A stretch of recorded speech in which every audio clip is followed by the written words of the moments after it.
তো এখানে দেওয়া আছে কি y equal sine m sine inverse x হলে প্রমাণ করো যে 1 minus x square y2 minus x y1 plus m square y equal 0। তো সেম টাইপের প্রশ্ন, আগেও যে প্রশ্নটা সমাধান করলাম একই রকম ভাবে এই প্রশ্নটাও সমাধান করব। অর্থাৎ এই চ্যাপ্টারে আমরা যে গুরুত্বপূর্ণ প্রশ্নগুলো রয়েছে সবগুলোই সেম টাইপের প্রশ্ন কিন্তু, বা সেম ওয়েতে আমরা কিন্তু সমাধান করব। ওকে, দেয়া আছে আমাদের কি y equal sine m sine inverse x, অর্থাৎ এই সাইনের সাথে কোণ কিন্তু এই পুরোটা আমাদের কিন্তু এটা আলাদা আলাদা কোনো ফাংশন নয়, এটা কিন্তু একসাথে রয়েছে, অর্থাৎ সাইনের সাথে কোণ হিসেবে রয়েছে আমাদের এই অংশটুকু বা অ্যাঙ্গেল হিসেবে রয়েছে এই অংশটুকু। ওকে, তাহলে এইটাকে আমাদের প্রথমে একবার অন্তরীকরণ করি x এর সাপেক্ষে অন্তরীকরণ করে পাই আমরা কি পাই d divided dx y equal d divided dx, আমাদের যা ছিল সেই অংশটা লিখে নিলাম। তারপর y কে আবার অন্তরীকরণ করা মানে কি y1। এখন এই পুরো অংশটাকে আমরা যদি x চিন্তা করি, অর্থাৎ sin x যদি চিন্তা করি d divided dx sin x, সেক্ষেত্রে আমরা sin x কে অন্তরীকরণ করলে কি পাই cos x। তাহলে এখানে x এর জায়গায় আছে কি m sin ইনভার্স x, তাহলে cos m sin inverse x পেলাম। ওকে, যেহেতু এটা পুরো অংশটুকু আমাদের x বা সরাসরি x না, তাহলে কি করতে হবে এটাকে আমাদের আবারও অন্তরীকরণ করতে হবে, তাই d divided dx m sin inverse x এটা আমরা আবারও অন্তরীকরণ আকারে লিখলাম। তাহলে সেই ক্ষেত্রে আমরা কত পাবো cos m sin inverse x এটা পেলাম। এখন এখানে আছে কি sin ইনভার্স x এর সাথে একটা m রয়েছে, সেই m কে আমরা কনস্ট্যান্ট হিসেবে সামনে রেখে দিব। এবার sin ইনভার্স x কে যদি আমরা অন্তরীকরণ করি সেক্ষেত্রে কত পাবো 1 divided root over 1 minus x square, m এর সাথে গুণ আকারে যদি আমি রাখি সেক্ষেত্রে m divided root over 1 minus x square পাই। এবার আমাদের রুট ওভার 1 মাইনাস এক্স স্কোয়ারকে আমরা বাম পাশে পাঠিয়ে দিব, সেই ক্ষেত্রে কত y1 এর সাথে গুণ হয়ে যাবে এবং এখানে থাকে এই যে আমাদের উপরে m রয়েছে সেই mটাকে আমি প্রথমে লিখে নিলাম, লিখে এখানে তাহলে কি পাই cos m sin inverse x এই অংশটা পাই। এখন আমাদের কি করতে হবে এই রুটটাকে তুলে দিতে হবে এবং রুটকে তুলে দেওয়ার জন্য কি করব উভয় পাশে বর্গ করে দেব। তাহলে উভয় পাশে যদি আমি বর্গ করি root over 1 minus x square into y1 তারপর square equal m cos m sin inverse x তারপর স্কোয়ার। তার মানে উভয় পাশে আমরা কিন্তু এখানে কি করলাম বর্গ করে নিলাম। ওকে, বর্গ করার পরে এখান থেকে আমাদের থাকে কি রুটটা উঠে যায়, উঠে গিয়ে থাকে 1 মাইনাস এক্স স্কোয়ার এবং y1 এর উপর স্কোয়ার হয়, এখানে m এর উপর স্কোয়ার হয় এবং cos এর উপরে যেহেতু রয়েছে তাহলে cos square m sin inverse x হবে।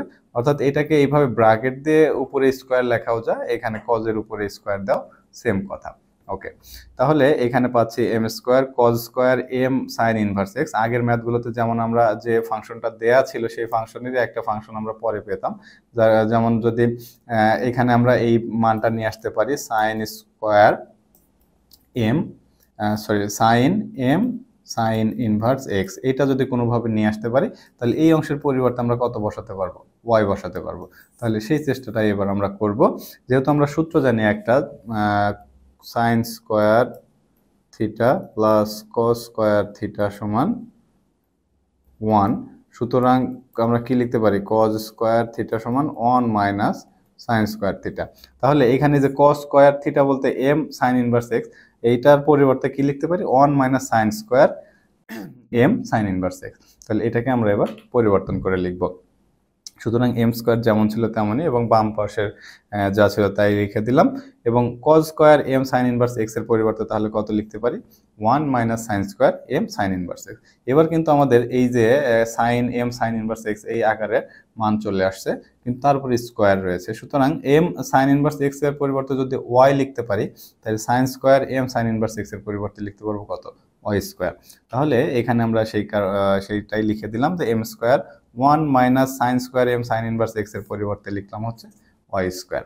ওকে, এবার কি করব আমাদের আবারও আরেকটা অন্তরীকরণ করা দরকার, কারণ যেহেতু আমাদের ওখানে y2 ছিল তাই আবারও অন্তরীকরণ করলাম, অর্থাৎ উভয় পাশে d ডিভাইডেড dx নিয়ে নিলাম। ওকে, তারপরে এখানে খেয়াল করলে আবারও সেম ভাবে u এবং v এর সূত্র বসে, u ইন্টু v এর সূত্র, সুতরাং u ইন্টু v এর সূত্র বসাবো এবং এখানে আমাদের m square into 1 minus y square এই অংশটাকে আমাদের অন্তরীকরণ করতে হবে। ওকে, তাহলে এখানে u কে রেখে অর্থাৎ 1 মাইনাস এক্স স্কোয়ার কে রেখে y1 স্কোয়ার কে অন্তরীকরণ প্লাস y1 স্কোয়ার কে রেখে 1 মাইনাস এক্স স্কোয়ার কে অন্তরীকরণ করলাম, অর্থাৎ u এর সূত্র বসালাম। এখন এখানে m স্কোয়ারটা গুণ আকারে রয়েছে, সেই m স্কোয়ারটাকে আমরা রেখে দিলাম। 1 কে একবার অন্তরীকরণ করা মানে কত 0 মাইনাস y স্কোয়ার কে অন্তরীকরণ করা মানে 2y। যেহেতু এটা x না, এই কারণে কি করতে হবে, এটাকে আবার অন্তরীকরণ আকারে লিখতে হবে। তার মানে d ডিভাইডেড dx y লিখলাম।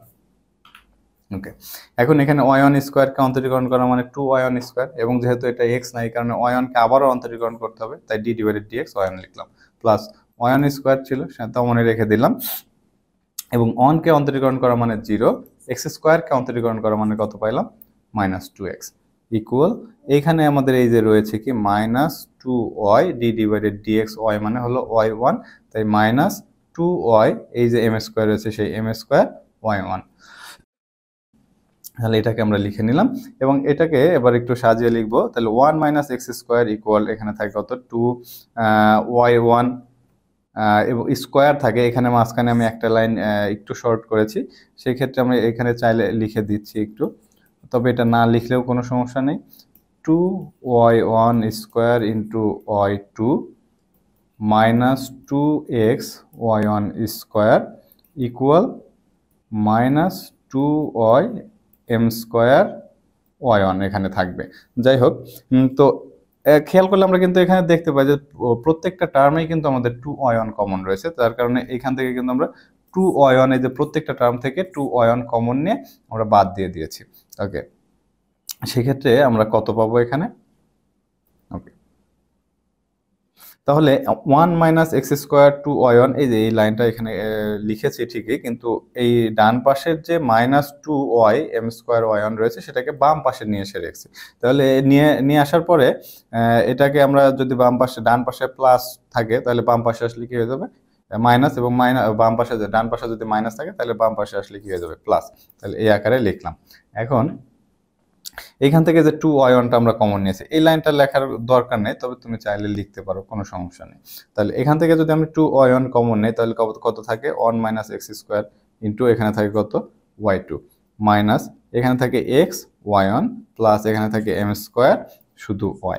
তাহলে বাকি 2y1টাকে এবার আমরা 0-র পাশে পাঠিয়ে দিব, অর্থাৎ 0-র সাথে ভাগ করে দেব, এবং 0-র সাথে যখন ভাগ করে দেব 2y1টা ভ্যানিশ হয়ে যাবে।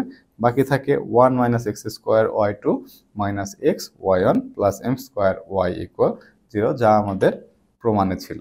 অর্থাৎ আমাদের প্রমাণে ছিল কি, y equal sine m sine inverse x হলে প্রমাণ করো যে 1 - x square y2 minus x y1 plus m square y equal 0। তাহলে সেই প্রমাণটা কিন্তু আমাদের এখানে পেয়ে গেলাম।